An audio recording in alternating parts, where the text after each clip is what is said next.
Shalom. Oke. Hari ini saya akan khotbah. Saya judul gini. Kerjaan usaha sepi. Pernah gagal, mandek. Apa yang salah? Gimana pemecahannya? Begini. Saya seringkali begini. Saya berkhotbah lebih suka berkhotbah masalah kehidupan sehari-hari. Karena itu sesuatu yang saya jadi nginjak bumi. Yang saya maksud membumi bukan bicara sesuatu yang sifatnya urapan, hadirat, tetapi nggak ada solusi. Saya lebih suka adalah bicara masalah kehidupan kita sehari-hari yang kita butuhkan. Sebab banyak yang berpikir begini. Kekristenan atau kerohanian itu berbeda dengan gak bisa diterapkan atau tidak ada hubungannya dengan kerjaan, keuangan. Ya gereja-gereja istilahnya ya gak ada hubungan lah sama dengan kehidupan sehari-hari. Sehingga Alkitab itu tidak menjadi sebuah jawaban. Alkitab itu tidak dianggap sebagai jawaban bagi banyak orang Kristen. Karena menganggap ya seperti dipisahkan. Karena saya pernah dengar orang ngomong seperti itu. Jadi dipisahkan antara gereja dengan kerjaan karena gak berhubungan atau gak bisa diterapkan. Itu hal yang salah. Saya mencoba merenungkan ini lagi dan kemudian ternyata Tuhan juga bicara sama saya karena saya pernah ngalaminnya. 1 Raja-Raja 17.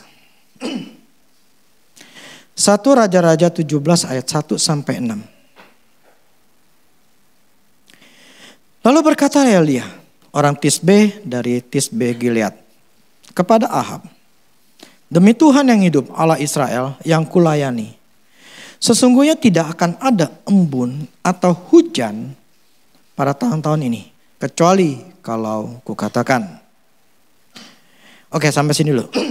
Di sini pertama kali muncul itu kata Elia atau Elia itu di ayat atau di pasal ini.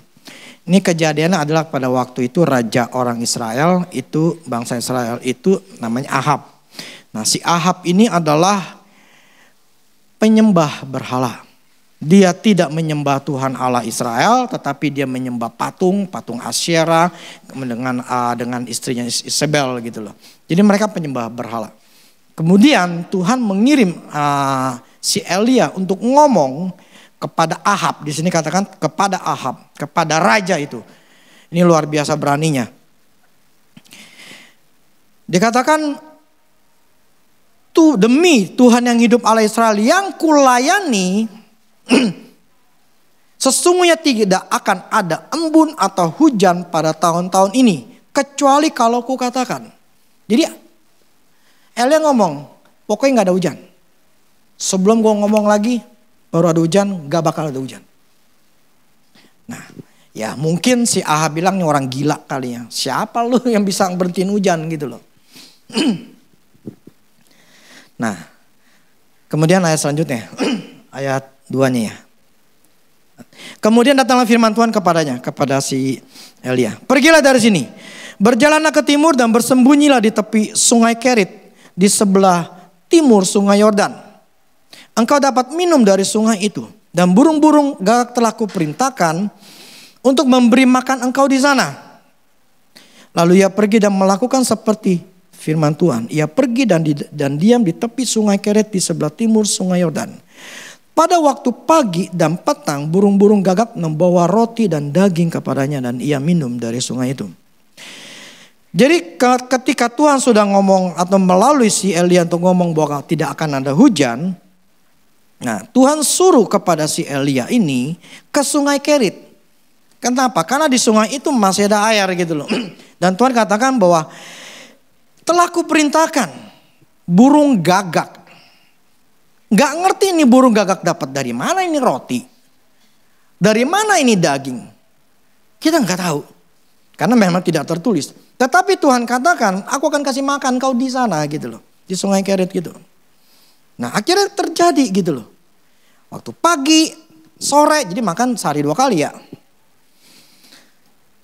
Burung gagak bawa roti sama daging. Kemudian dia minum dari sungai itu. Di sini Tuhan tahu bahwa akan terjadi kekeringan, makanya dia mempersiapkan si Elia ini untuk pergi ke Sungai Kerit. Karena di situ kan untuk di sanalah aku akan memberi engkau makan. Nah, ketika apa yang dikatakan Elia tidak akan ada hujan, itu benar jadi nggak hujan. Nah, akibatnya sungai Kerit itu akhirnya makin kering, kan? Oke, daya 7-nya. Tetapi sesudah beberapa waktu, sungai itu menjadi kering. Sebab hujan tiada turun di negeri itu. Oke, sampai sini dulu. Si Elia tahu nggak bahwa sungai itu kan kering dan jadi kering? Tahu nggak? Tahu nggak? Ya dia pasti ngeliat dong, airnya makin lama makin dikit. Ya kan? Dan air itu makin, sungai itu jadi kering. Sebab hujan tiada turun di negeri itu. Bisa bayangkan ketika dia lagi makan, dia ngelihat air makin kering. Dia minum. Dia bisa tahu dong, ini kira-kira ini tinggal 4 hari lagi nih, air pasti kering. Ini gue mau makan, mau minum dari mana lagi nih? Apa yang gue harus lakuin nih? Ini udah berkatan kering. Ini kita secara normal, manusia normal, kita ngelihat seperti itu. Ya kan? Ini udah mulai kering. Apa yang harus gue lakuin nih? Gue stay di sini atau gimana nih? Atau gue teriak sama Tuhan supaya Tuhan bukain mata air atau cari mata air di mana?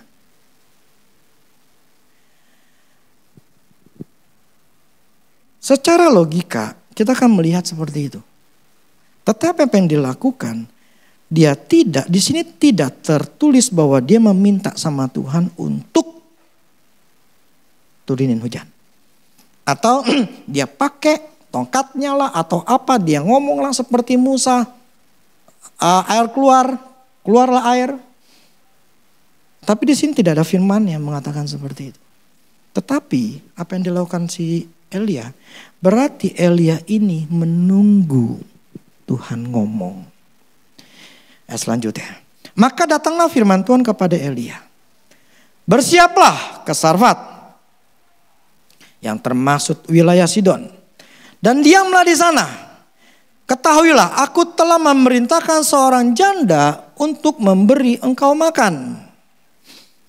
Nah, ketika pada saat itu si Elia menunggu, ini Tuhan maunya gimana? Karena kering, ini apa kelanjutannya? Dia menunggu, akhirnya satu hari Tuhan ngomong sama dia. Nah ketika Tuhan ngomong sama dia, oke, apakah Tuhan tahu bahwa memang itu air kering? Tahu nggak? Tahu nggak? Pasti tahu kan, nggak mungkin nggak tahu lah, ya kan? Nah apakah dia tahu bahwa si Elia ini butuh air? Pasti dia tahu, Allah itu tahu nih butuh air. Tetapi Allah tidak melakukan membuka atau membuka mata air lah gitu ya. Biar tetap si Elia tetap di Sungai Kerit itu, Allah tidak lakuin. Kenapa? Tapi dia nyuruh ke janda di Sarfat gitu loh. Kenapa? Kan lebih mudah. Allah tinggal ngomong, Eli, ketok ya, nanti kagak buka. Itu pokoknya gagak tetap ngirimin. Allah tidak lakuin. Kenapa nggak mau lakuin? Ya terserah sendiri. Kenapa? Terserah maunya dia lah. Dia maunya apa? Dia yang punya otoritas, yang dia punya hak, dia yang punya kedaulatan. Dia mau ngelakuin apapun juga terserah dia karena dia yang punya kuasanya. Nah, kemudian maka berdatanglah firman Tuhan kepada Elia, bersiaplah, pergi ke Sarfat yang termasuk wilayah Sidon, dan diamlah di sana. Ketahuilah, aku telah memerintahkan seorang janda untuk memberi engkau makan. Ayat 15 dan 16 ya. Lalu pergilah perempuan itu dan berbuat seperti yang dikatakan Elia. Maka perempuan itu dan dia serta anak perempuan itu mendapat makan beberapa waktu lamanya. Tepung dan tempayan itu tidak habis. Dan minyak dalam buli-buli itu tidak berkurang seperti firman Tuhan yang diucapkannya dengan perantaran Elia. Ya, kita tahu ceritanya bahwa si Elia ketika datang ke janda Sarfat, si Elia minta buatin roti gitu ya. Saya nggak mau banyak, soalnya itu sebetulnya khotbah tersendiri gitu. Pokoknya prinsipnya pada waktu itu akhirnya si janda itu mau membikinkan roti, dan Eli katakan bahwa tempayan itu atau minyak maupun tepung itu nggak mungkin habis lah. Nah, si perempuan itu percaya dan itu terjadi gitu loh. Nah, ini kejadian tentang Elia ini sebuah pola cara kerja Tuhan. Saya tidak tahu siapa pendeta yang di Indo yang pernah mengkhotbahkan ini.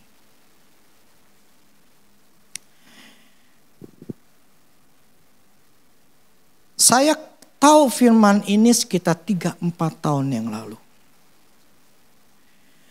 Tapi saya sudah ngalamin ini belasan tahun sebelumnya.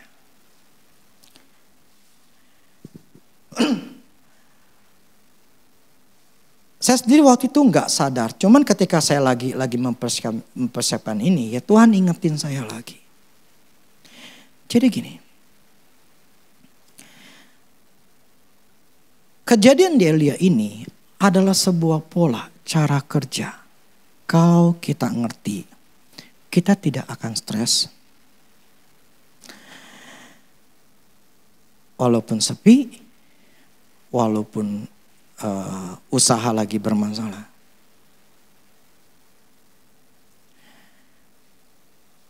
Allah yang menentukan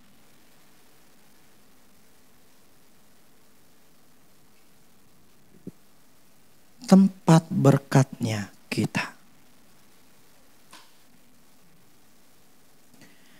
Allah yang berdaulat menentukan di tempat inilah kita akan dapat uang.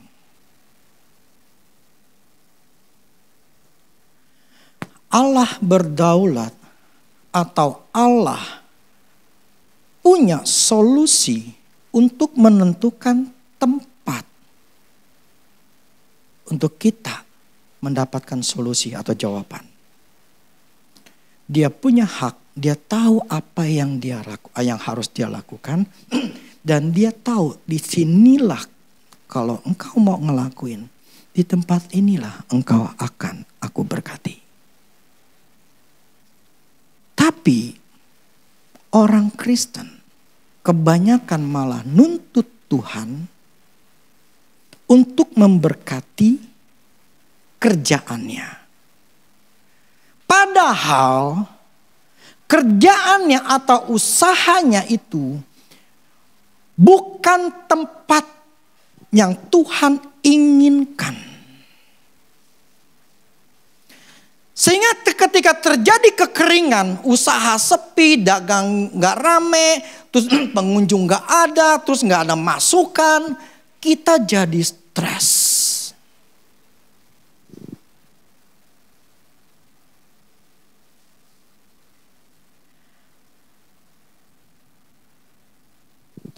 Berkat itu sudah ditentukan di mana yang Tuhan mau.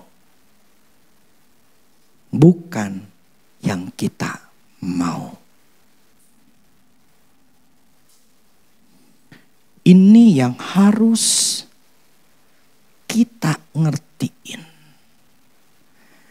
Berkat itu sudah ditentukan Di mana tempatnya itu karena Tuhan yang mau.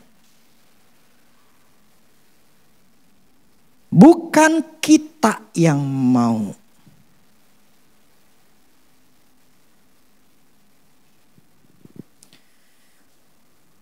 Misalnya saat itu Elia, ketika di Sungai Kerit, dia bertahan.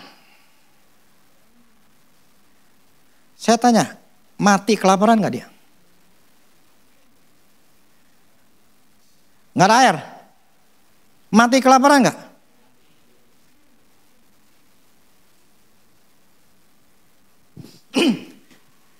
Ikutin saya ngomong. Kita akan kekurangan jika kita tidak berada di tempat berkat yang sudah tersedia.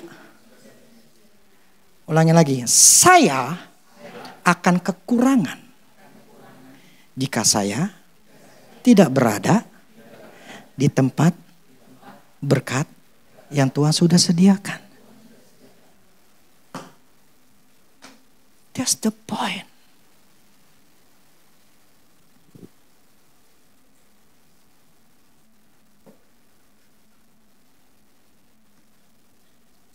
Allah sudah menyediakan berkat-berkatnya atau solusi dari setiap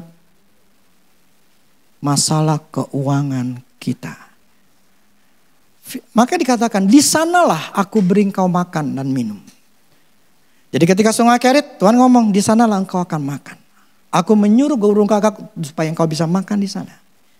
Setelah ini kering, Tuhan ngomong, di janda Sarfatlah aku memberi engkau makan di sana.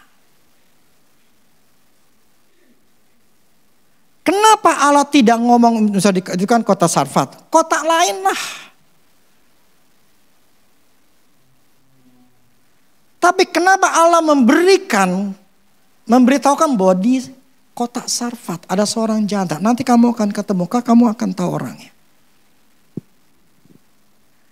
Kita tidak bisa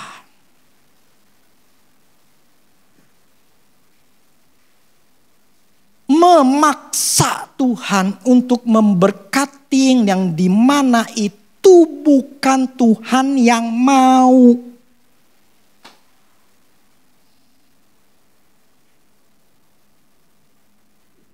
Dan ketika kering, gak usah stres. Ketika udah gak ada nih, gak ada penghasilan di situ, gak usah stres. Berarti Allah sedang menempatkan lagi, tinggal nunggu waktunya dan kita harus dalam keadaan percaya sama Tuhan. Tuhan sudah siapkan tempatnya di sananya. Tempat berkatnya yang buat kita ini buat makan, ini kan masalah makanan kan buat kehidupan sehari-hari. Tuhan bilang nanti di sana aku akan kasih makannya. Bukan kita memaksa dengan apa yang sudah kering. Nah inilah banyak orang kita nggak mengerti cara kerja Tuhan itu seperti masih menuntut Tuhan untuk memberkati. Padahal udah kering. Terakhir ini, saya kan ada biro jasa. Saya ingat awalnya memang bagus, kita beruntung, untung. Tapi karena saya melihat lama-lama itu jadi akibat apalagi dengan COVID. Itu menurun dan merugi. Lah kan saya mikir, ini udah kering. Lalu mau ngapain dipaksain? Akhirnya saya kan kerjasama dengan BCA Finance. Karena dia nggak naikin harga dan juga memang keadaan lagi kurang juga. Saya putusin, saya cut aja. Dan saya tidak bertanya, memohon sama Tuhan supaya dikasih berkat-berkat. Kagak. Lawang saya tahu ini memang kering, mau diapain juga nggak bisa.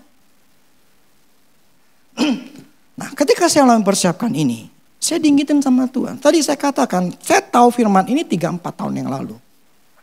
Tapi saya udah mulai belasan tahun yang lalu.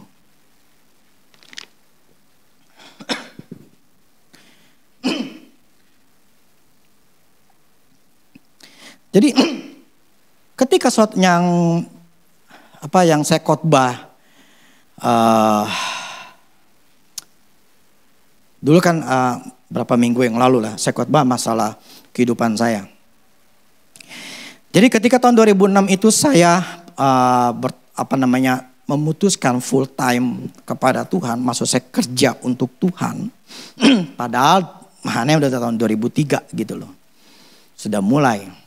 2004 tahu dunia roh. 2005 saya diurapin sama Tuhan.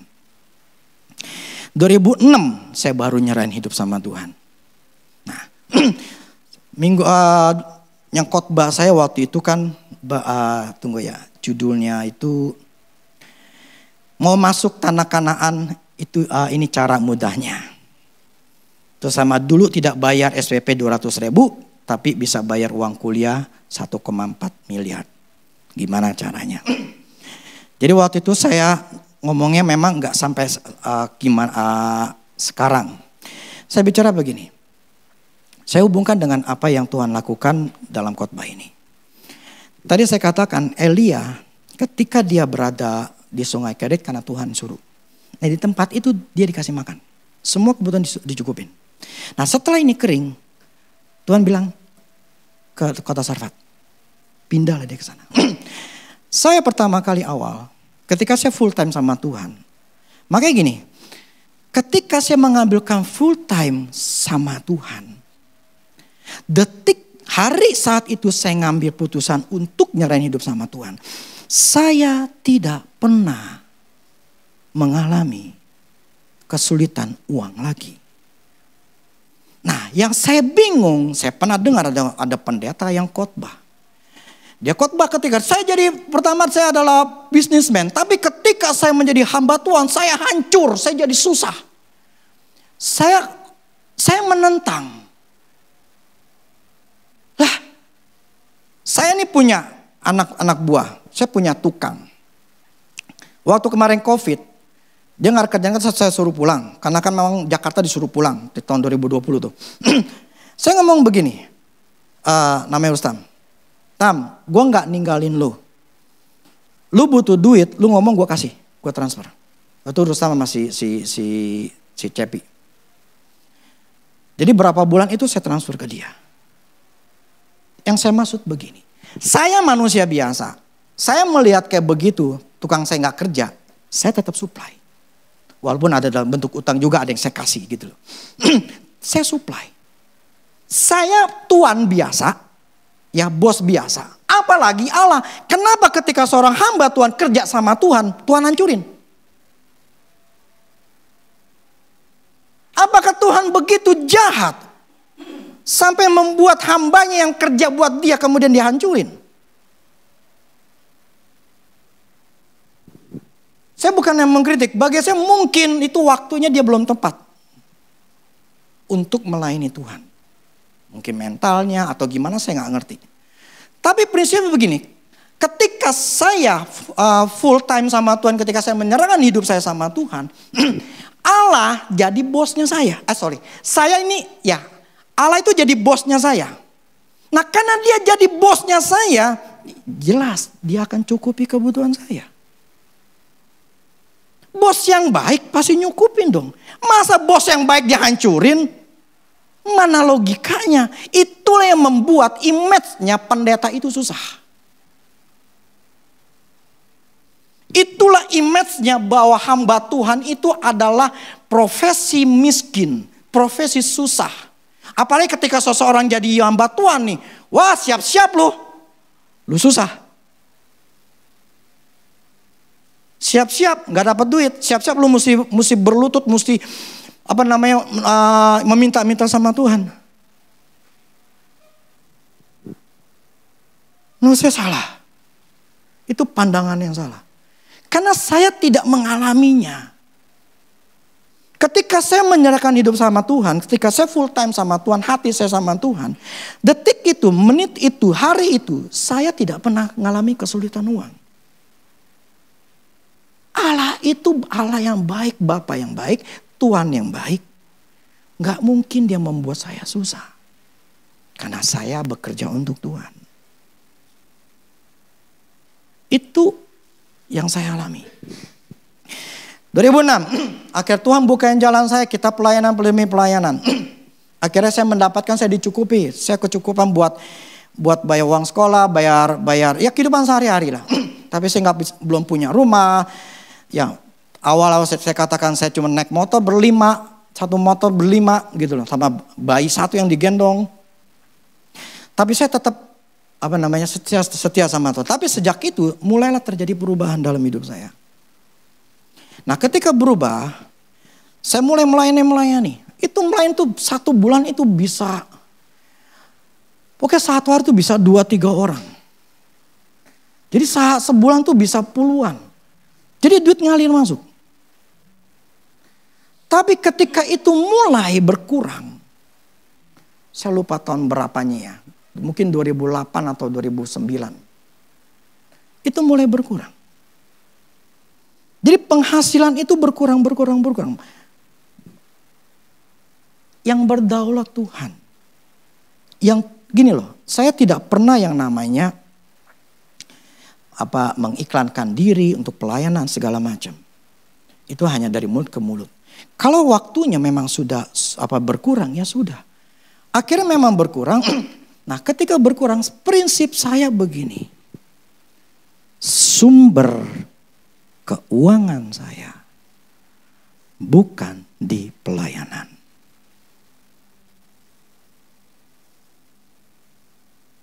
Bukan di kerjaan, bukan di bisnis.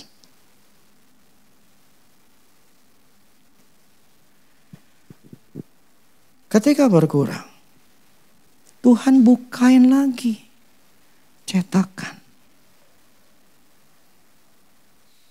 Loh, kok jadi hamba Tuhan katanya full time? Hati saya full time sama Tuhan. Saya tidak kerja sama orang.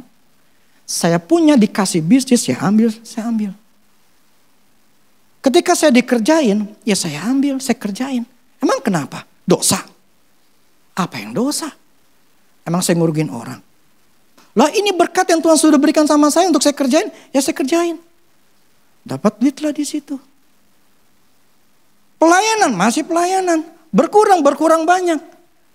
Saya tidak bertanya sama Tuhan, Tuhan ini gimana? Ternyata Tuhan sedang mengalihkan berkat saya bukan di pelayanan lagi, tapi berkat saya dicetakan. Nah ketika dicetakan, dapatlah terus. Lama-lama berkurang. Ya sudah. Saya nggak meminta sama Tuhan, saya nggak bertanya sama Tuhan, kok jadi begini kok Tuhan, aduh Tuhan berkati kerjaan saya dong, keberkatian Tuhan ini saya butuh. Sama sekali saya enggak mikirin, saya enggak minta sama Tuhan untuk berkati, kagak. Ketika kering, ya sudah. Berarti Tuhan lagi mindahin nih tempat uang saya. Akhirnya Tuhan bukain saya untuk jadi kontraktor developer kecil. Saya beli tanah yang kecil. Kemudian saya bangun rumahnya. Mulailah saya dapat duit dari situ. Dari pelayanan naik dikasih cetakan. Nah waktu di pelayanan saya hanya mendapatkan, saya bisa hanya membeli mobil Atos 50 juta. Jadi pada waktu itu saya punya mobil Espas. Akhirnya dapatlah duit dari situ, saya bisa beli mobil Atos 50 juta dari 25 juta. Dapat 25 juta saya beli Atos 50 juta. Nah ketika dicetakan saya dapat lagi duit, saya belilah Honda Freed. Harganya 189 waktu itu. Jauh. Duit cash saya belinya. Nah ketika itu jadi saya diberkati sama Tuhan naik. Tapi cara kerjanya Tuhan ini persis seperti Elia. Yang saya katakan belasan tahun saya nggak ngerti. Tetapi ternyata ada firmannya. Yang saya ingin katakan begini. Khotbah saya. Yang saya ingin katakan begini. Ini firman Allah tetap terjadi di zaman sekarang. Inilah cara kerjanya Allah supaya kalau kerjaan kita lagi kering, jangan ngotot sama Tuhan gitu loh. Kalau memang ini ternyata bukannya berkat kita di sini, ya sudah. Nggak usah stres lah, terus puasa lah supaya Tuhan berkati. Kalau memangnya bukan, ya sudah. Pindah. Oke, kemudian saya menjadi developer kecil. Saya bangun, beli tanah kecil cuma beratus meter. Saya bangun 2-3 rumah. Awal sekitar 6 rumah waktu itu di rumah Beren mana? Pinang. Saya bangun situ, dapat untungnya. Saya beli lagi tempat yang lain. Saya diberkati di situ. Loh, kok hamba Tuhan businessman? Saya hamba Tuhan full time. Hati saya full time sama Tuhan. Tapi cara Tuhan, sekali lagi, prinsip saya, berkat saya atau sumbernya saya bukan di kerjaan. Sumbernya saya adalah Tuhan. Nah, kalau kita berpikir bahwa sumbernya adalah Tuhan, ketika kita diberikan ternyata mata pencarian kita Tuhan, ubahkan yang lain seperti Elia, kita enggak akan nuntut Tuhan. Kita enggak akan stres. Kenapa? Karena kita percaya. Dan kenapa saya tidak stres saat itu? Tahu alasannya apa? Karena saya sudah menyerahkan diri kepada Tuhan. Ketika saya menyerahkan hidup saya sama Tuhan, artinya apa? Tuhan diberikan yang namanya dari saya sebuah hak untuk Tuhan ngatur saya.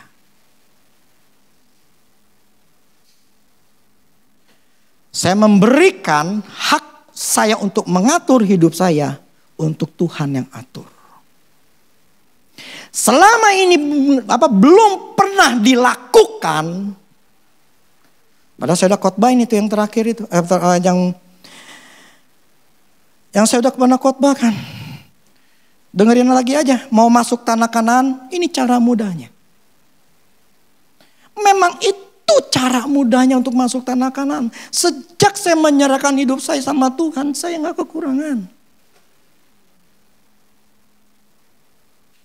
Sampai hari ini. Saya ingin katakan gini. Saya mengkhotbahkan bahwa kehidupan sehari-hari atau bisnis, keuangan itu relevan dan ada firman-Nya.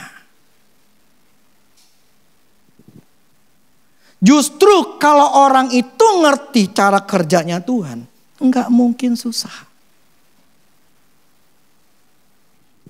Saya harus terusin, panjang sebetulnya.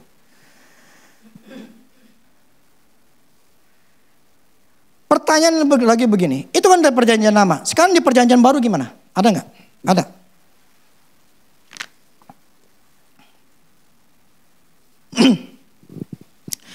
Lukas 5, ayat 4 sampai 5. Setelah selesai berbicara, dia berkata kepada Simon, bertolaklah ke tempat yang dalam dan tebarkanlah jalamu untuk menangkap ikan. Simon menjawab, Guru, telah sepanjang malam kami bekerja keras dan kami tidak menangkap apa-apa. Tetapi karena engkau menyuruhnya, aku akan menebarkan jala juga. Oke. Begini, ketika saya baca begini, saya ada satu dialog sama Tuhan. Saya bertanya begini, oke Roh Kudus, kenapa si Petrus ini mau dengerin? Yesus saat itu adalah apa? Tukang kayu. Dan si Petrus adalah seorang nelayan. Namanya seorang nelayan, dia tahu dong nelayan-nelayan ini siapa-siapa aja, dia tahu dong. Tapi kenapa ada seseorang yang baru dia kenal, tapi dia ngomong ke sono? Dia nurut. Terus ngomong sini, Master, karena engkau yang menyuruh. Oke, kenapa? Karena Tuhan yang nyuruh, dia mau. Oke, kenapa dia mau? Ya saya bertanya, kenapa dia mau? Lah kan, apa alasannya dia melihat sosok Yesus yang dia nggak kenal? Karena bukan nelayan, tapi sok-sok taunya, lu ntar tabur sana ya, yang dalam. Ini siapa nih orang? Sok-sokan nih ngomong, suruh tebar. Tahu dari mana dan kenapa Petrus itu mau? Ya, saya bertanya sama Tuhan, kita harus kritis. Tapi kritisnya bukan hal yang negatif. Kritis untuk mengetahui lebih dalam. Akhirnya Tuhan kasih lihat saya itu. Ketika Tuhan Yesus sedang berada di situ, dia minta sama dia tuh ngajar. Nah, dia ngelihat, Tuhan Yesus ngelihat bahwa itu nelayan baru turun gitu loh. Dan dia minta di perahu itu dia ngajar. Nah, ketika ngajar itu Petrus ada. Nah, ketika Petrus ada ngedengerin Tuhan Yesus sambil dia ngejala atau lagi bersin jala. Kalau di firman itu lagi bersin jala. Itu dia mendengarkan Yesus ngomong. Nah, ketika dia dengerin Yesus ngomong, ini orang bukan sembarangan. Ini guru. Karena dia ngomong. Dan kata-katanya berkuasa. Itu kenapa saya ambil keputusan itu? Karena dikatakan master, guru. Ternyata kalau dalam bahasa Yunani kalau perjanjian baru ya, itu artinya komandan. Seseorang yang mempunyai otoritas untuk memerintah.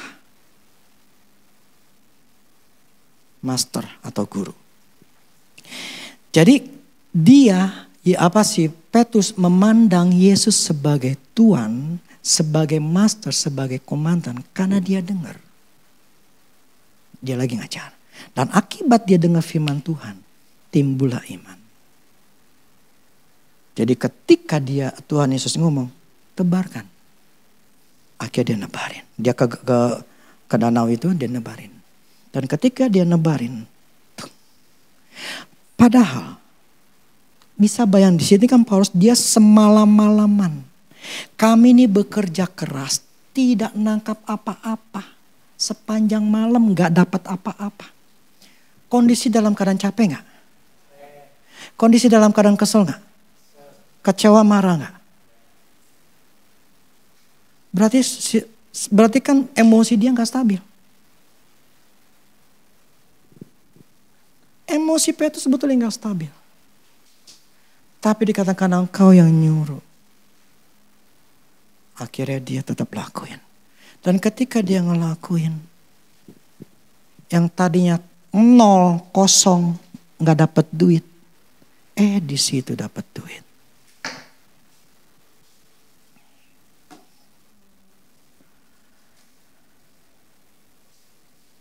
Tuhan tahu gak di mana berkat kita?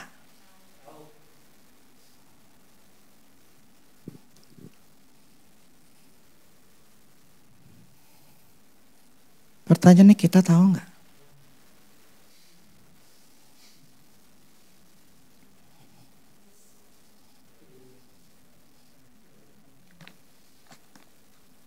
Si Petrus ini dapat kangtau gede.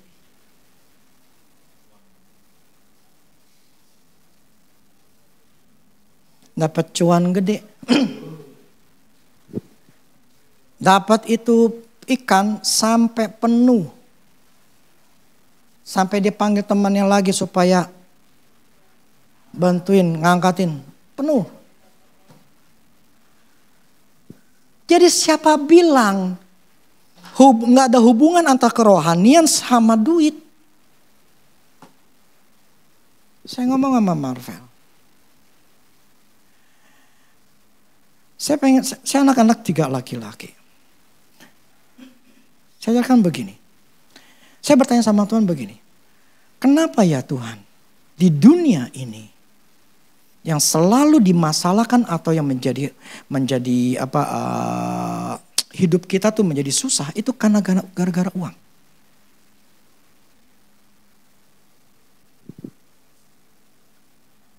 Selalu masalah dalam dunia selalu ujung-ujungnya duit. Karena memang dalam 5 aspek ujung-ujungnya terakhir tuh duit. Jadi duit ini sangat dibutuhkan. Karena segala sesuatu itu dibutuhkan duit. Maka saya ngomong sama Marvel, jangan pernah susah.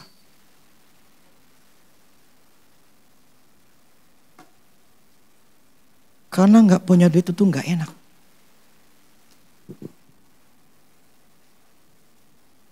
Nanti saya ngomong Pak, nantilah. Prinsipnya begini. Allah punya tempat berkat buat kita. Allah punya tempat uang buat kita. Tadi kesaksian saya, di mana ketika saya pertama di pelayan, kemudian ke cetakan, saya ke properti. Plus ada kecil-kecil yang BJ. Tapi ketika properti ini mulai nurun.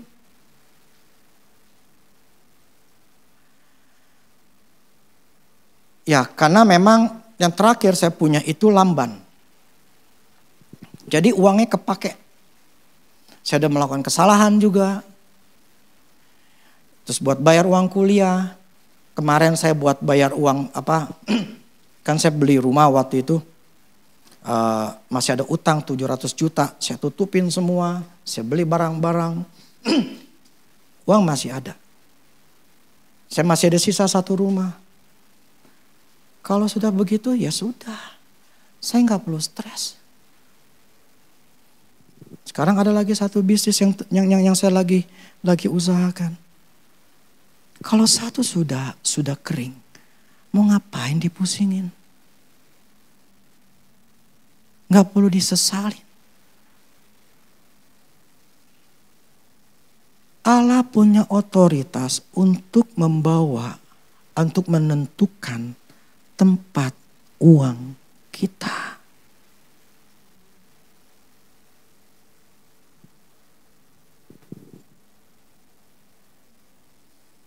Ini dulu yang harus dipahami. Tapi ini yang sangat sulit. Saya awal-awal ketika Tuhan suruh, saya diam. Saya menyerahkan hidup saya sama Tuhan. Wah itu susah. Saya nggak bilang itu gampang. Makanya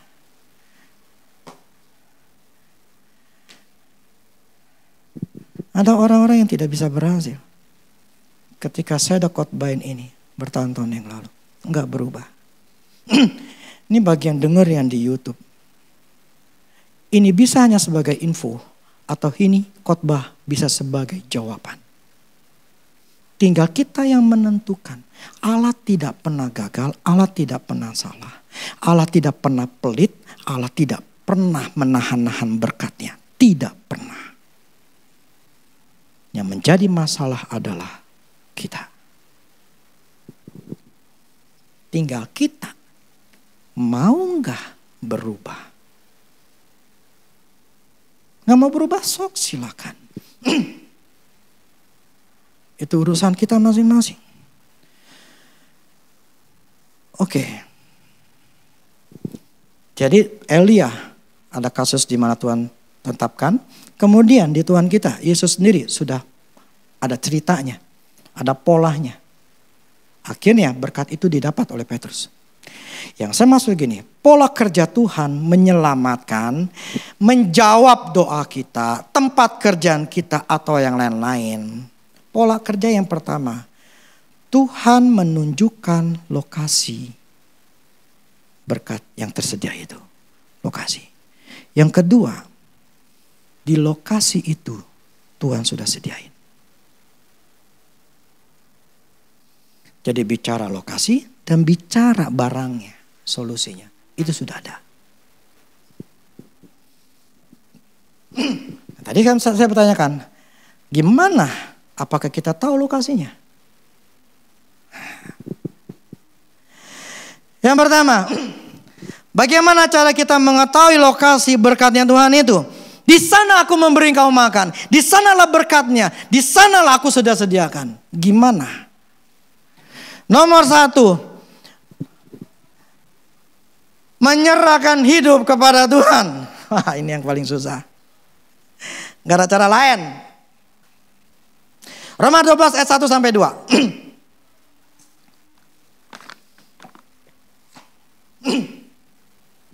Kan itu saudara-saudara, demi kemurahan Allah aku menasihatkan kamu, supaya kamu mempersembahkan tubuhmu sebagai persembahan yang hidup, yang kudus dan yang berkenan kepada Allah. Itu adalah ibadahmu yang sejati. Janganlah kamu menjadi serupa dengan dunia ini, tetapi berubahlah oleh pembaruan budimu, sehingga kamu dapat membedakan manakah kehendak Allah, apa yang baik, yang berkenan kepada Allah dan yang sempurna. Kita nggak bisa membedakan nih kehendak Allah. Ini memang berkatnya di sini, ini duitnya ada di sini. Kalau ayat 1 dikatakan, sembahkan tubuhmu. Makanya saya katakan, nggak bisa. Tuh kemarin yang saya khotbah, yang judulnya adalah bagaimana tadi saya lupa lagi. Mau masuk tanah Kanaan, itu cara mudanya. Dengerin lagi. Karena memang itu caranya masuk ke tanah Kanaan. Kita nggak akan bisa tahu kehendak Allah. Ini di mana Tuhan? Kalau kita nggak pernah nyerahin hidup kita sama Tuhan. Jadi ketika saya nyerahin hidup sama Tuhan di tahun 2006. Walaupun saya tahu saya nggak melakukannya dengan sempurna. Tapi paling tidak saya pernah mengalaminya. Memang di dalam perjalanan, pokoknya dari awal 2006 terus berlangsung, saya mengalami perubahan-perubahan yang lebih baik dan lebih baik. Dengan tingkat keuangan saya lebih baik. Istilah kasar gini, dulu dapat 1 juta, sekarang naik lagi jadi 2 juta. 2 juta terus naik lagi 5 juta. 5 juta naik lagi 10 juta. Kurang lebih seperti itu. Itu Tuhan lakukan dalam hidup saya. Yang saya maksud begini, ini firman benar. Tetapi kita tidak akan pernah mengalami kalau kita nggak pernah nyerahkan hidup kita total. Yang waktu yang saya khotbahin kemarin itu waktu itu, tidak semua dari kamu itu total menyerahkan hidup sama Tuhan. Apa faktanya? Buktinya? Paling simpel. Khawatirnya. Masih khawatir, berarti belum nyerahin. Itu aja. Masih khawatir, berarti belum nyerahin total 100%. Itu cirinya. Kita nggak akan pernah bisa kalau nggak nyerahin sama Tuhan. Nah, gini. Terus gimana untuk kita bisa membedakan kehendak Allah? Begini, saya punya pengalaman ini baru. Sekitar 2 minggu yang lalu. Kan ada di antara kita yang lagi ngobrol kerjaan. Nah, ketika kerjaan itu saya ngomong sama, maksudnya lagi ya kalau bisa ada kerjaan, cari kerjaan. Saya ada kenal seorang kepala HRD yang dulu saya pernah share di grup itu di Pondok Pinang. Saya telepon dia, Bu ada nggak? Dia bilang ada nih, ya coba aja deh. Jadi saya kirim. Kemudian pas lagi ngomong-ngomong dia ngomong begini, Pak ini kita lagi butuh manajemen training. Manajemen training itu jadi kita akan latih orang itu, anak muda itu untuk mereka menjadi kepala cabang. Nah waktu kepala cabang, wah boleh juga nih saya bilang gitu. Karena saya tahu orang yang kerja di situ itu pada kepala cabangnya ya, ataupun yang lain itu pada kaya. Dan ketika kamu kasih bonus maupun yang cereknya ya, itu gede. Saya tahu. Karena saya udah kenal sama GM-nya seperti apa, dan saya kenal kepala cabang, beberapa kepala cabang. Karena saya tahu, karena saya pernah melayani, jadi saya tahu. Jadi kehidupan mereka tuh kaya-kaya. Nggak ada yang susah. Nah ketika dia bilang gini, Pak mau nggak anak Bapak kerja di kita? Kan dia tahu, kita ngomong-ngomong, saya bilang anak saya lagi di Taiwan. Bentar lagi mau selesai, Juni itu udah selesai. Makanya saya Juni saya mau ke Taiwan. Karena mereka mau di wisuda. Nah, ketika dia ngomong gitu, saya mikirin terus. Kemudian saya tanya sama 3 orang kepala cabang. 2 ex, yang 1 masih. Saya tanya sama mereka. Yang pertama yang masih muda, yang di Surabaya. Saya tanya, kamu gimana kerja ini bla bla. Saya tuh dapat udah 5 tahun, saya baru dapat 5 tahun. Kemudian tahu nggak Pak? Wah kerja sini enak.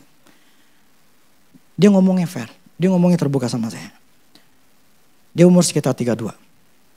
Saya kerja nih sekarang, tau gak Pak? Saya ngomong Bapak aja ya. Aset saya 8 M-an. 8 M. Gila. Saya dapat bonus kemarin. Sekitar 2 M lebih. Siapa yang gak ngiler denger gitu? Saya ngomong sama pemimpin yang bekas yang dulu. Iya Pak, saya dulu dapat gini. Terus yang kedua, yang ketiga. Benar Pak, saya pernah dapat. Ini orang kalau kepala cabang 2 ini ya. Yang pertama yang masih muda yang 2 ini udah tua, maksudnya udah keluar, udah 50 lebih. Mereka udah keluar buka cabang sendiri, buka usaha sendiri. Nah, dua-duanya ini ngomong sama saya. Pokoknya salah satu yang terakhir ngomong begini sama saya. Ya Pak, saya pernah dapat 1 M, 2 M, 4 M Pak.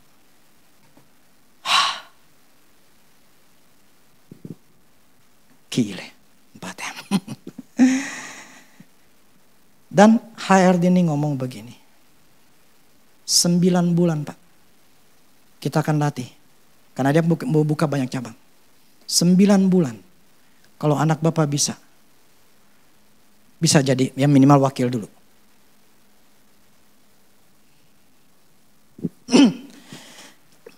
Saya tuh ngedengar begitu.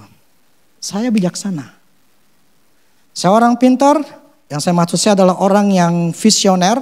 Saya adalah orang yang mikir panjang. Dan saya adalah orang yang saya mengatakan diri saya. Ya menurut saya bijaksana.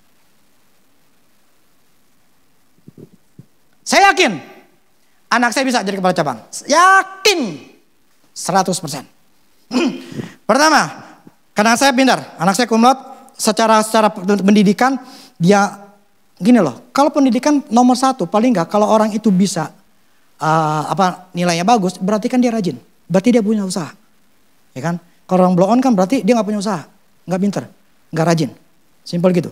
Yang kedua, saya yakin kenapa? Mereka punya mental yang kuat. Karena mereka sudah dilatih di sana di luar sehingga ada sesuatu, mereka sudah kerja bla bla segala macam, mental mereka kuat. Yang ketiga, saya yakin karena saya kenal dengan HRD-nya, saya kenal GM-nya. Referensinya kuat. Terus mereka kenal saya, ya kan? Jadi dia angkat seseorang pasti dia harus kenal, lebih aman kan kalau ada tahu orang tuanya, tahu keluarganya. Ya kan, kalau ada apa-apa kan tinggal ngomong. Terus kebutuhan akan kepala cabang itu sangat tinggi. Karena memang sedang buka beberapa belasan cabang. Jadi sangat ini banget. Terus kebutuhan kepala cabangnya sangat tinggi dan hanya digembleng 9 bulan minimal akan jadi kepala cabang, wakil. Terus plus ada saya akan bimbing dia. Setelah saya akan dengar dari orang XX orang-orang ini, mereka adalah orang-orang yang berhasil kerja di sana. Itu duitnya gede.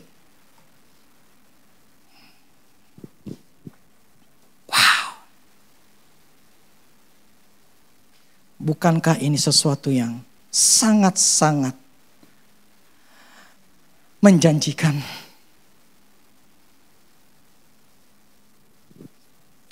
Tapi ingat gak, dulu saya pernah ngomong gini. Kalau kita salah didik anak, kita akan susah dari tua.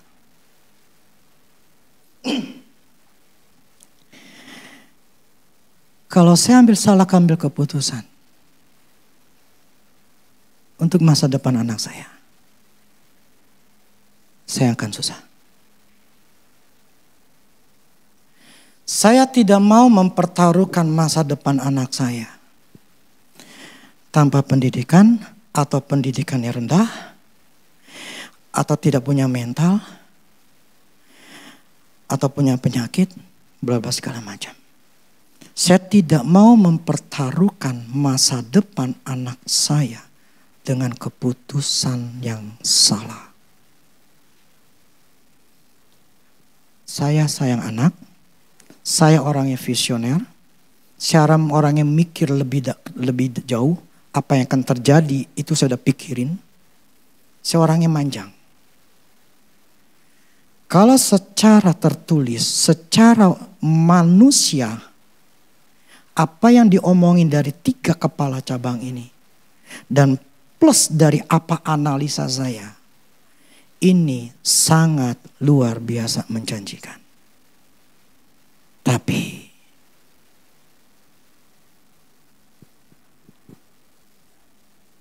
saya tidak ambil keputusan. Saya berhari-hari nggak bisa tidur. Ini mungkin caranya Tuhan mengintervensi kali ya. Saya nanya Tuhan. Berapa hari sebelumnya saya nggak bisa. Nggak bisa dengar suara Tuhan. Kita nggak mungkin bisa dengar suara Tuhan kalau kita dalam keadaan bimbang. Dalam keadaan nggak stabil. Berapa hari kemudian baru saya nanya sama Tuhan. Setelah saya tenang, setelah saya udah nggak kemikiran. Saya dalam keadaan netral. Saya tanya sama Tuhan. Tuhan ini gimana? Tahu nggak apa yang Tuhan ngomong begini? Amsal 3 ayat 7 dulu dah. Coba sama-sama baca. 2, 3. Janganlah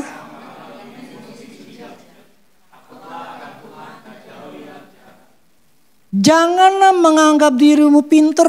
Ini maksudnya yang pertama menyerahkan hidup kepada Tuhan. Jangan menganggap diri kita bijak. Tadi kenapa saya mengatakan saya pintar, saya bijak?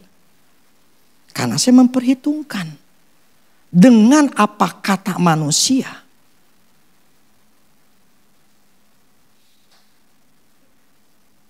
Tapi memang saya belum ambil keputusan. Tapi boleh saya katakan 80% saya mau anak saya pulang. Saya ngomong Tuhan, kan kita butuh pemain musik juga. Saya lebih suka anak-anak ada dekat sama anak. Tapi ini jawabannya. Jangan menganggap engkau tuh lebih pinter, lebih bijaksana. Dan kau mau mempertaruhkan masa depan anakmu ketika engkau mengambil keputusan salah. Anakmu susah nanti. Kita lihat hidup kita masing-masing. Saya tahu pernah susah. Saya ngerti susah. Saya gak pernah diajar sama bapak saya. Hidup mesti begini-gini, harus begini-gini. Kagak pernah. Jadi saya tahu. Kalau saya tidak membawa anak saya ke jalan yang benar. Ke jalan yang benar. Kalau saya gak membawa. Saya bisa di hari tua susah.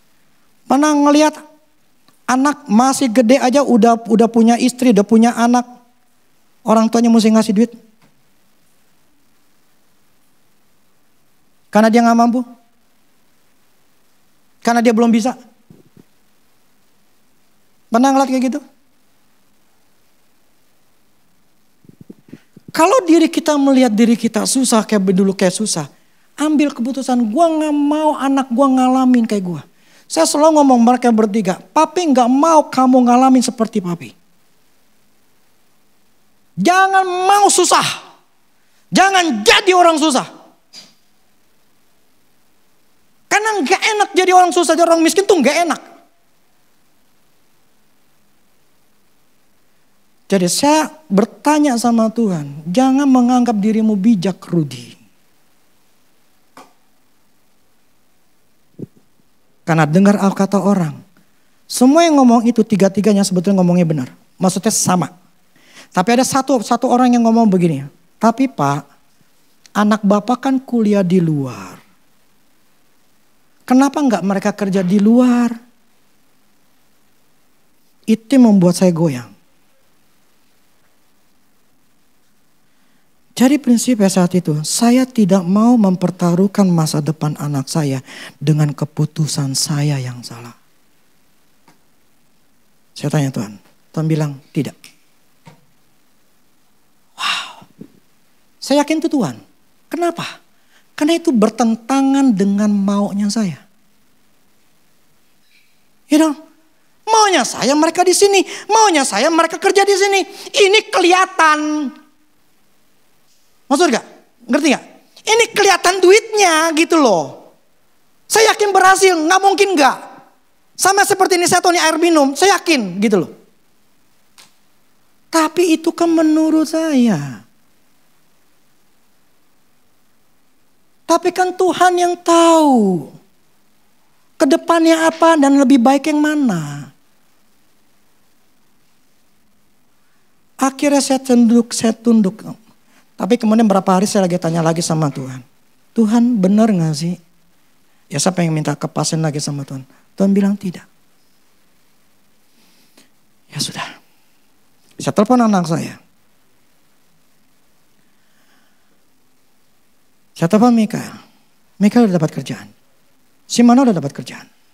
Memang lagi ngurusin masalah visanya. Karena kan sekarang mereka visa study. Ya kan? Bukan visa daripada kerjaan.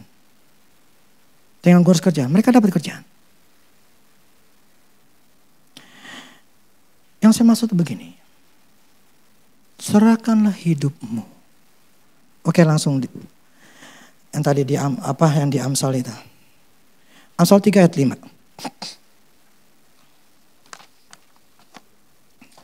Amsal 3 ayat 5 sampai 8.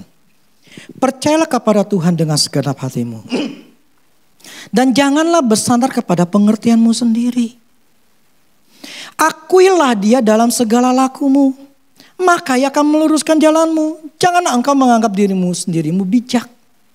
Takutlah akan Tuhan dan jauhi kejahatan. Oke, sampai sini. Di sini katakan bahwa akuilah dia dalam segala lakumu. Kalau dalam bahasa Inggris dalam segala tindakanmu, apa yang kamu lakukan, ngomong dulu.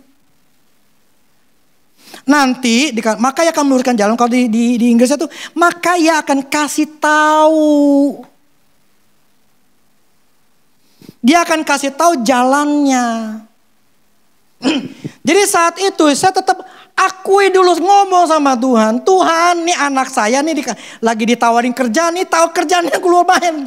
Nih bagus banget nih Tuhan. Saya ngomong sama Tuhan. Ngakui dia dalam segala jalan kita, dalam segala keputusan kita. Kemudian dia akan kasih tahu. Jadi jangan sok pinter. Menurut kita, gua mesti anak gua begini, anak gua mesti begini, karena gua yakin gua akan gini. Tunggu dulu, jangan ngip dirimu pinter. Saya yakin kok 100% anak saya berhasil kok jadi kepala cabang, saya yakin banget. Saya tahu anak saya seperti apa kok. Mereka bukan orang mental tempe, saya tahu mereka. Tapi itu kan menurut saya sotoy.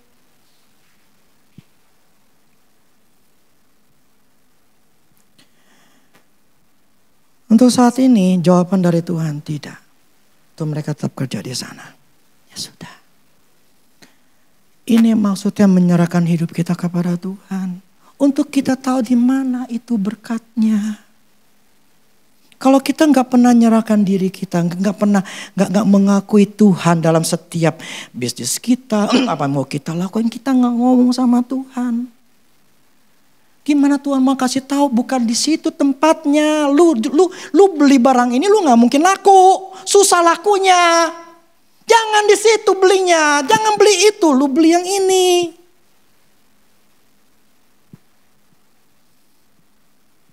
Kalau kita mau bertanya sama Tuhan. Yang kedua itu bertanya sama Tuhan. Kita harus bertanya dulu sama Tuhan. Jangan menganggap dirimu pintar. Jangan bersandar pada pengertian kita sendiri. Menurut kita nih otak kita begini-begini. Nah, bagaimana kita tahu? Ya tadi pertama nyerahin hidup kita kepada Tuhan. Yang kedua kita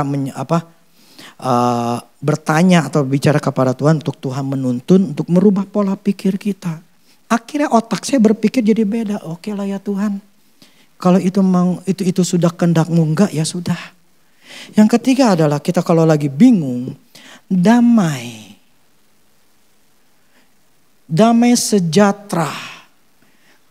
Kalau itu pilihan Tuhan, pasti damai sejahtera. Kalau kita sudah wah gimana ya, kita bingung, kita stres. Udahlah, itu bukan Tuhan dah. Filipi 4 ayat 7. Filipi 4 ayat 7. Damai sejahtera Allah yang melampaui segala akal akan memelihara hati dan pikiranmu dalam Kristus Yesus. Jadi damai sejahtera Allah itu seharusnya memerintah dalam diri kita, dalam hati kita ketika kita mengambil keputusan. Karena Allah itu adalah damai sendiri, adalah kasih sendiri. Jadi ketika itu keputusan yang sesuai dengan Allah pasti akan damai. Jadi gini, ketika kita ada pilihan, kita harus pilih mana yang damai. Kan banyak orang kita, gue gak ngerti ini suara Tuhan, gue gak bisa dengar suara Tuhan. Oke, Tuhan memberikan kita tuh namanya consciousness, hati nurani gitu loh. Kita Tuhan kepada kita hati nurani. Nah hati nurani kita ini tenang gak, damai gak? Kalau enggak damai ya berarti bukan. Atau misalnya ada dua pilihan nih, mana yang damai mana yang enggak nih ya. Yang lebih damai yang mana? Maaf gak? Yang lebih damai mana? Ternyata ini yang lebih damai, ya udah pilih ini. Nah itu caranya gitu loh. Jadi begini, Tuhan itu bergerak dinamis. Dan kita hanya melakukan perintahnya ketika dia merubah tempat berkatnya.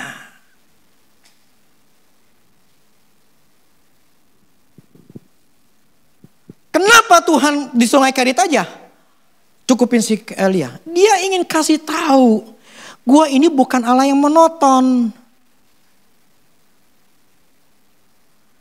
Gua Allah yang dinamis. Jadi lu cuma ngikutin perintah. Ketika di sini kering, udah lu bijaksana, gue sediain sana. Jadi kepada Elia pun Tuhan ngomong, di situ udah kering, udah gue kasih lu janda di Sarfat. Jadi Allah dinamis, dia ingin kasih tahu kepada kita, kalau itu sudah tidak ada berkatnya, ya pindah. Nah sekarang gimana kalau memang saya udah tahu yakin di tempat ini, tapi saya nggak bisa berhasil?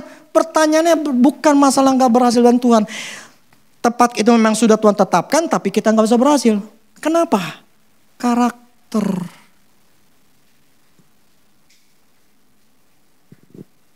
Allah nggak mungkin salah, itu aja deh. Ketika di tempat yang dimana kita harus ditetapkan ini berkat, tapi kita nggak dapetin itu berkat, bukan karena Tuhan nutupin, kagak. Kita yang nutupin. Kenapa saya dulu gagal?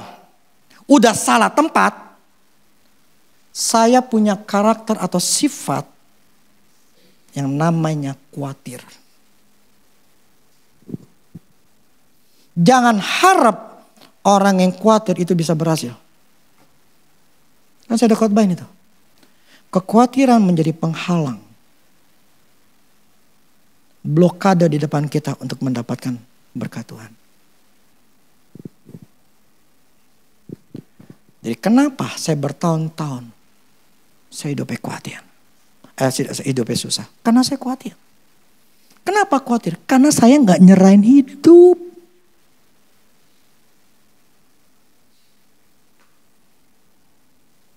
Ketika saya nyerahin hidup saya total kepada Tuhan, hari itulah saya gak pernah kekurangan sampai sekarang. Kalau kalian belum bisa mengalami perubahan dalam hidup, bukan karena Tuhan, karena kalian gak menyerahin hidup. Dan menyerahkan hidup kepada Tuhan itu bukan mudah. Saya akui susah.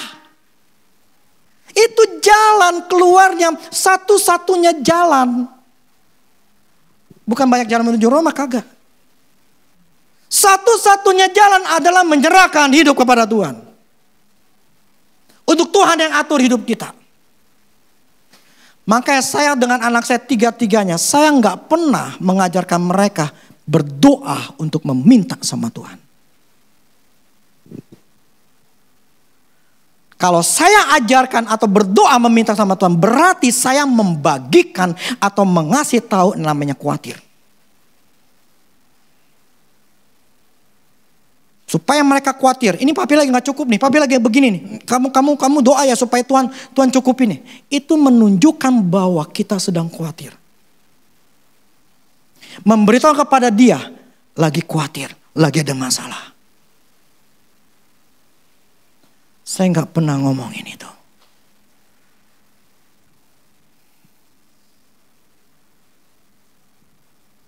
Kenapa? Yang namanya anak. Saya tahu. 25% menurut saya. 25% itu pendidikan. 25% lagi mental. 50% itu Tuhan. Tempatnya itu Tuhan nentuin. Tapi Tuhan nentuin tempat kalau orang itu gak punya pendidikan. Gak bisa dapat ya. Kalau orang itu gak punya mental, dia gak dapat berkat Tuhan. Makanya saya concern untuk masalah pendidikan dan masalah mental. Saya menjaga mereka untuk tidak khawatir. Kenapa? Kalau mental mereka khawatir, mereka memblokade jalan hidup mereka. Yang harus ada adalah yakin, percaya. Yakin Tuhan siapkan, yakin Tuhan sudah sediakan. Akhirnya dia berjalan bukan mikirin cukup gak ya, cukup bisa gak ya, bisa ya. Gak ada pikiran kayak gitu. Itulah kenapa orang kaya anaknya tetap kaya.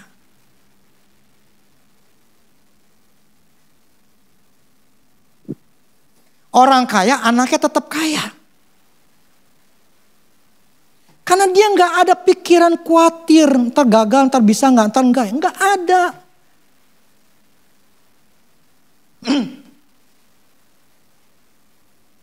Yang ada pokoknya seperti papinya bisa. Nah, kalau anak kecil dari kecil udah diajarin doa meminta.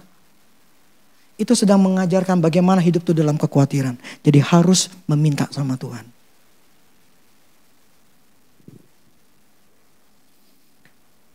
Ya tapi kan namanya kita doakan boleh terserah. Saya mah gak mau. Saya memberikan keyakinan kepada anak saya pokoknya cukup. Yang pernah sempat itu kemarin ya Tuhan terintervensi akhirnya saya sadar saya salah. Saya bukan 100% udah ngelakuin semuanya. Kadang-kadang saya ngomong salah, saya akan salah ngomong salah gitu. Tapi saya tahu kesalahan saya di mana dan saya bertobat. Tapi saya ingin katakan begini, inilah cara kerjanya Tuhan.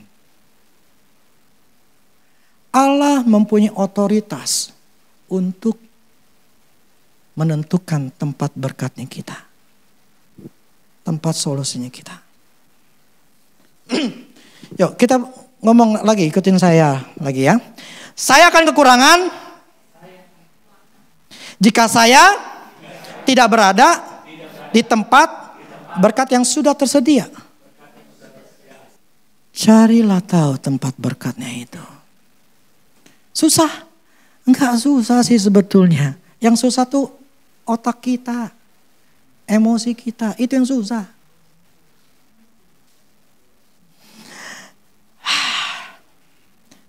Terus terang aja, terus terang.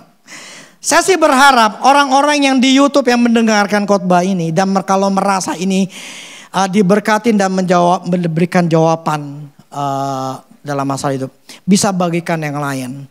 Tapi saya ingin katakan begini. Saya udah khotbahkan ini bertahun-tahun yang lalu. Dan saya melihat untuk orang berubah itu susah. Susah. Ini bukan hal yang gampang. Karena semua orang-orang itu nggak berubah. Dan saya akui untuk diri saya sendiri pun gitu. Sangat sulit, sangat sulit. Bukan sulit Tuhannya, bukan. Sulit nyerahin hidupnya. Itu yang paling susah. Padahal kata-katanya gampang ya, serahkan hidupmu kepada Tuhan sebagai persembahan yang hidup. Itu ternyata yang paling susah. Seandainya itu, jangan seandainya ya. Ya seandainya dah, itu bisa. Nggak mungkin kekurangan. Nggak mungkin.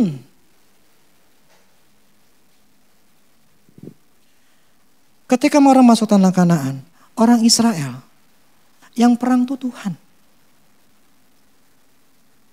Mereka cuma nyaplok doang. Tuhan yang berperang. Dan ketika di tanah Kanaan, di firman Kanaan begini.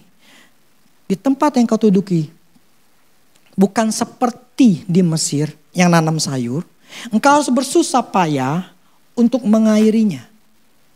Tetapi tanah yang kuberikan adalah tanah yang bergunung, berlembah-lembah. Yang mendapatkan air hujan, air sebanyak hujan dari langit.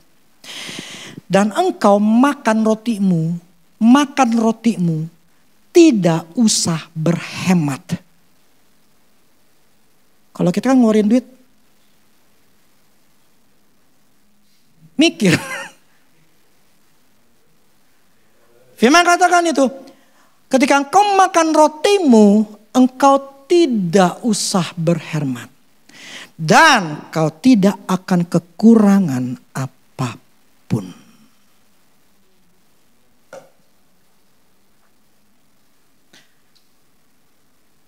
Tapi yang masuk ke tanah Kanaan cuma 2. Yang dengar itu khotbah, itu firman.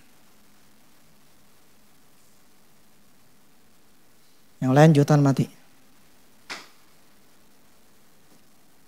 Jadi sekalipun yang dengar ini ratusan orang, hanya sedikit orang yang akan berubah karena mendengarkan khotbah ini. Itulah makanya saya mempersiapkan anak saya dari kecil. Walaupun dulu saya nggak ngerti. Pendidikan dan mental. Jangan pernah mereka khawatir. Itu yang saya siapkan. Karena saya tahu cara kerjanya. Makanya gini. Makanya tadi saya katakan. Saya berdoa sama Tuhan. Saya minta hikmat sama Tuhan. Jadi gini, bukan berdoa minta anak kita diberkati, bukan. Jadi yang saya bertanya sama Tuhan, Tuhan apakah si Michael Manuel ini perusahaan sini? Ini tempat berkatnya Tuhan enggak? Secara manusiawi saya, ini berkatnya. Ada tersedia. Tetapi bagi Allah, bukan di sini tempatnya. Ada tempat yang lain. Jadi saya tahu bahwa begini. Aturan mainnya Tuhan jadi begini. Allah yang menentukan tempat kerjaan kita. Allah yang menentukan usaha kita. Kita kerja di mana. Hal-hal keuangan itu Tuhan sudah tentuin. Customernya siapa, perusahaannya gimana, semuanya Tuhan sudah tentuin. Tinggal kita bisa tahu enggak. Nah selama ini saya bisa mengalami perbaikan kehidupan. Karena dimulai di awal tahun 2006 saya nyerahin hidup saya sama Tuhan. Jadi ketika Allah di sini kering, dibuka yang lain. Karena prinsip saya bahwa ini berkat saya, uang saya sumbernya adalah Tuhan, bukan di kerjaan. Itu prinsip saya gitu dari dulu gitu loh.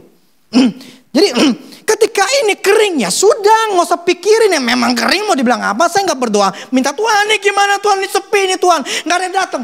Don't care. Akhirnya Tuhan buka yang lain. Nah ada kebuka, yuk gue masuk. Nanti udah kering. Saya nggak bertanya sama Tuhan, Tuhan nih gimana?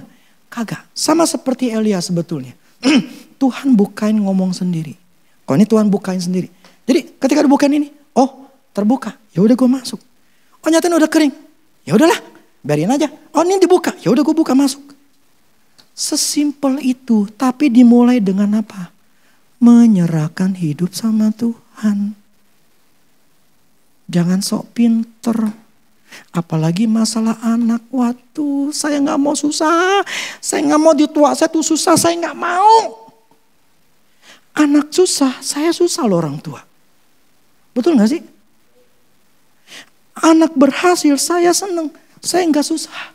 Gak perlu ngempanin. Jadi saya ambil keputusan, gue gak mau mempertaruhkan masa depan anak saya dengan keputusan yang salah untuk kerja di sini. Lebih baik saya nanya Tuhan. Akhirnya Tuhan ngomong, tidak Rudy. Ya sudah. Saya gak ngotot sama Tuhan, saya gak ngoyo. Udahlah, itu memang udah otoritas Tuhan. Amin.